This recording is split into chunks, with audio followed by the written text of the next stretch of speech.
মানুষের ব্যক্তিগত জীবন থেকে শুরু করে আন্তর্জাতিক জীবন পর্যন্ত এ টু জেড যা কিছু রয়েছে সব কিছু কোরআনুল কারীমে এবং আল্লাহ রাসূলের মাধ্যমে আমরা পেয়েছি। সব কিছু এই কোরআনের ভিতরে আল্লাহ পাক সব কিছু বর্ণনা দিয়েছেন, বিশদ আলোচনা আমরা দিয়েছেন, কিন্তু আমরা এই কোরআন মতো জীবন করি না। রাসূলের সুন্নাহ মতো জীবন আদর্শ, রাসূলের আদর্শকে আমরা বাস্তবায়ন করি না, যার কারণে আমাদের ঘরে এত অশান্তি। আর ন্যায় ইনসাফ বলতে সব জিনিসগুলি উঠে যাচ্ছে।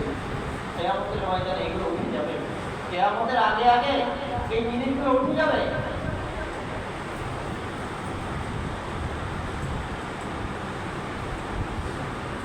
সবকিছু স্পষ্ট। যারা